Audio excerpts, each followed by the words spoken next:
Louvado seja nosso Senhor Jesus Cristo, para sempre seja louvado. Seja bem-vindo mais uma vez ao canal Jesus é o Caminho.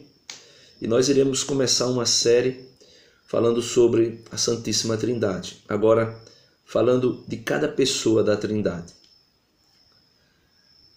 Em nome do Pai, do Filho e do Espírito Santo. Amém. Vinde, Espírito Santo, enchei os corações dos vossos fiéis e acendei neles o fogo do vosso amor. Enviai, Senhor, o vosso Espírito, e tudo será criado, e renovareis a face da terra. Amém. Em nome do Pai, do Filho e do Espírito Santo. Amém. Meus amados irmãos, a Trindade revela Deus Pai, Deus Filho e Deus Espírito Santo. Hoje nós iremos conhecer um pouco sobre Deus Pai. No Antigo Testamento, existem algumas passagens bíblicas que mostram Deus como Pai. Uma delas é Deuteronômio, capítulo 1, versículo 31, que diz assim: Também no deserto, viste que Javé, ou Yavé, teu Deus, te levou como um homem leva seu filho, por todo o caminho que percorrestes até que chegastes a este lugar. O profeta Isaías, também, Isaías 63, versículo 16, diz assim: Com efeito, tu és nosso Pai, ainda que Abraão não reconhecesse e Israel não tomasse conhecimento de nós. Tu, Senhor, tu, Yavé, és nosso Pai, nosso Redentor. Tal é o teu nome desde a antiguidade. Então, no Antigo Testamento, Deus é revelado como Pai, mas estas revelações de Deus como Pai não está ligada à questão da Trindade, de Deus como Pai na Santíssima Trindade.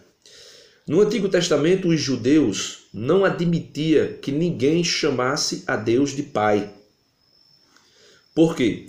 Se essa ideia de Pai, Filho e Espírito, na Antiguidade, ou seja, no Antigo Testamento, na antiga Israel, na Israel histórica, como algumas pessoas gostam de dizer, fosse dito, daria-se a entender que Deus não era único, que Deus não era o único Deus, ou seja, um só Deus.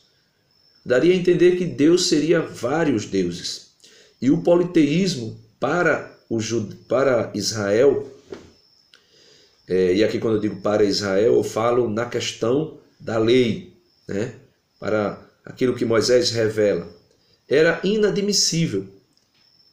Então, se desse-se a entender que Deus era Pai, Filho e Espírito, o judeu, né, aqui eu falo da lei judaica, não admitiria tal colocações. Por quê?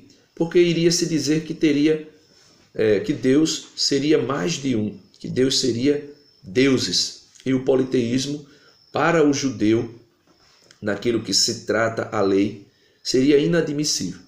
Então, no Antigo Testamento, quando se ouvia usar a expressão Pai referente a Deus, não era colocando um destaque da pessoa do Pai na Trindade, mas de que Deus é provedor.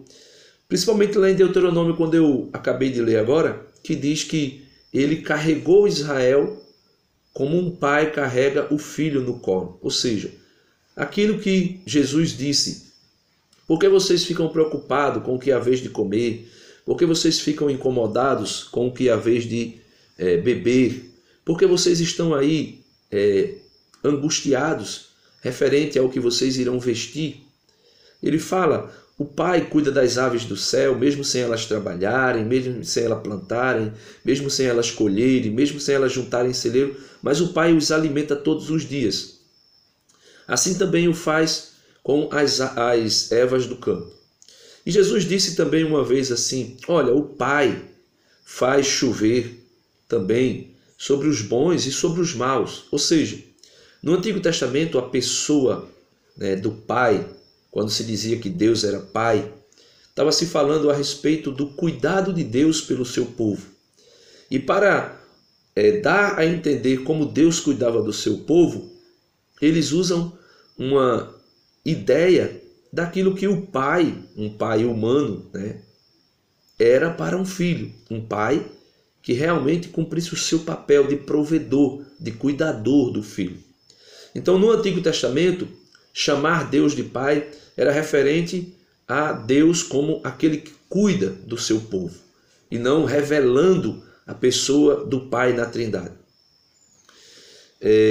Jesus foi quem nos fez essa revelação de Deus como Pai.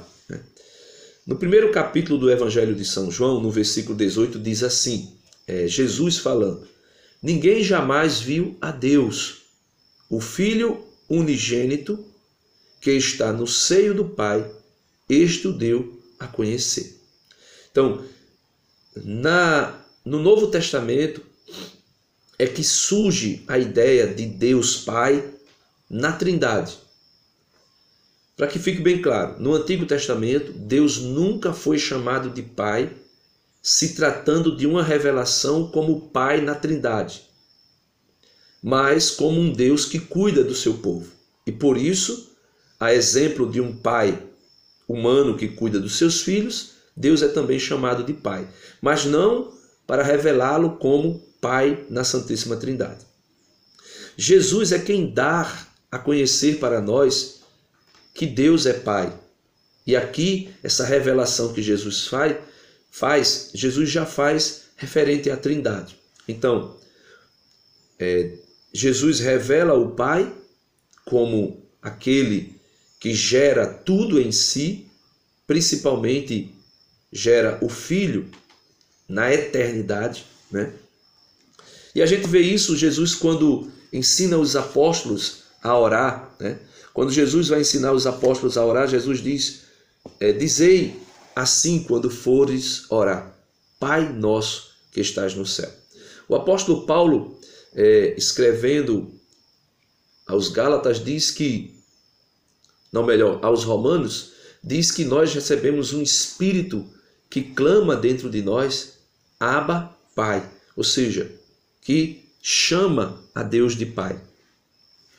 O Catecismo da Igreja Católica, no parágrafo 238, diz assim: o Pai revelado pelo Filho.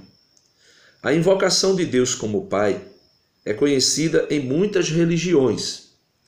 A divindade é muitas vezes considerada Pai dos deuses e dos homens. Em Israel, Deus é chamado de Pai enquanto Criador do mundo. Então veja, no antigo Israel, quando se chamava Deus de Pai, era como Criador. Deus é Pai, mas ainda em razão da aliança e do dom da lei a Israel, seu filho primogênito. Então veja, quando Deus se revelou a Israel e Deus, por meio de Moisés, e a primeira aliança, melhor dizendo, por meio de Abraão, quando Deus invoca o povo, quando Deus chama o povo para ser o seu filho primogênito dentre as nações, aí Deus se revela como Pai do povo, Como Pai do povo, como Pai de Israel. Êxodo 4, 22. E ele diz assim: é também chamado de Pai do rei de Israel. Muito particularmente, ele é o Pai dos pobres, do órfão e da viúva, que estão sob sua proteção de amor. Então veja, a revelação de Deus como Pai no Antigo Testamento é isso. Aquele que criou, aquele que chamou Israel para ser o seu filho primogênito dentre todas as nações, aquele que é Pai, ou seja, aquele que é o Pai do rei de Israel, e aqui é o rei humano, não é Jesus por enquanto, aquele que é Pai dos órfãos e das viúvas. Por quê? Porque cuida dos órfãos e da viúva, como foi manifestado lá em Elias, quando Elias foi enviado a uma viúva em Serepta, E o próprio Jesus diz: tinha tantas viúvas em Israel, mas por que Deus enviou Elias, aquela viúva, né? Então ali mostra um cuidado de Deus para com os pobres, para com as viúvas, para com os órfãos. E Deus também é chamado de Pai nessa proteção de amor, porque Deus protege o povo. Ou seja, Deus criou, por isso é Pai. Deus protege, Deus cuida do povo, Deus guarda o povo, Deus dá provisões ao povo. Ou seja, Deus faz um papel de Pai referente ao povo. Mas o Pai, como um da Trindade, só é revelado em Jesus. Por isso Jesus diz que o Filho revelou o Pai. E ele diz: quem me vê, vê o Pai, porque eu e o Pai somos um. E ali Jesus dá um testemunho de que ele e Deus Pai, é o mesmo Deus, não há outro, é o único Deus, né? O parágrafo 239 do Catecismo diz assim: ao designar a Deus com o nome de Pai, a linguagem da fé indica principalmente dois aspectos: que Deus é origem primária de tudo e autoridade transcendente, e que, ao mesmo tempo, é bondade e solicitude de amor para todos os seus filhos. Esta ternura paterna de Deus pode também ser expressa pela imagem da maternidade. Então veja, Deus se revela como Pai para mostrar o seu amor, para mostrar a sua bondade. Inclusive o Antigo Testamento às vezes coloca Deus como com uma aparência materna, né? Ele continua dizendo que indica mais imanência de Deus, a intimidade entre Deus e sua criatura, né?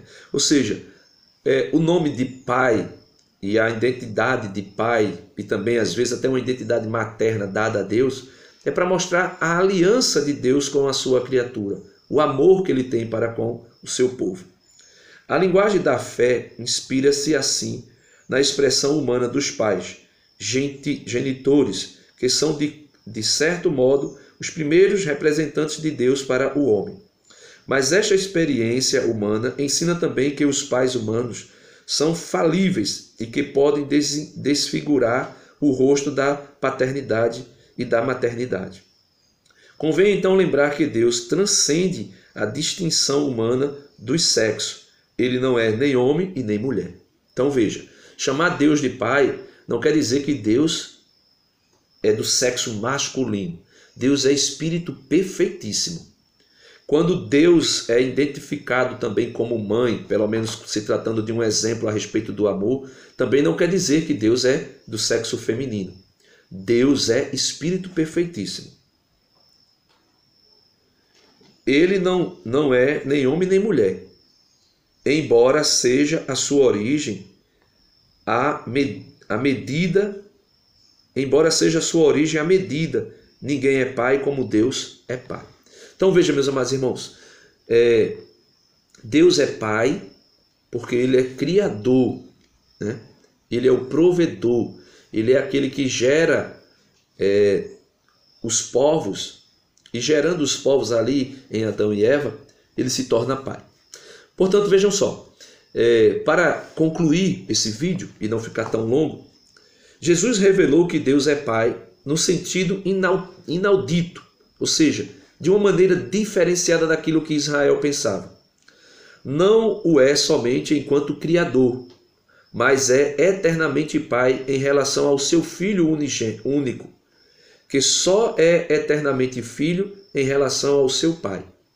Ninguém conhece o Filho senão o Pai, e ninguém conhece o Pai senão o Filho, e aquele a quem o Filho o quiser revelar. Mateus 11, 27.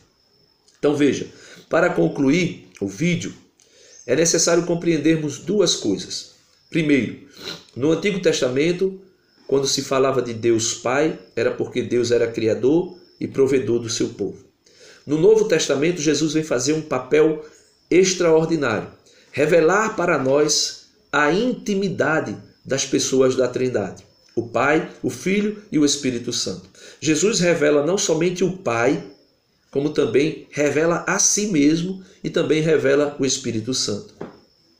Neste vídeo, eu queria trazer para vocês exatamente isso. Deus é Pai, em primeiro lugar, porque cria tudo, e Deus é Pai porque na eternidade Ele gera em si o Filho.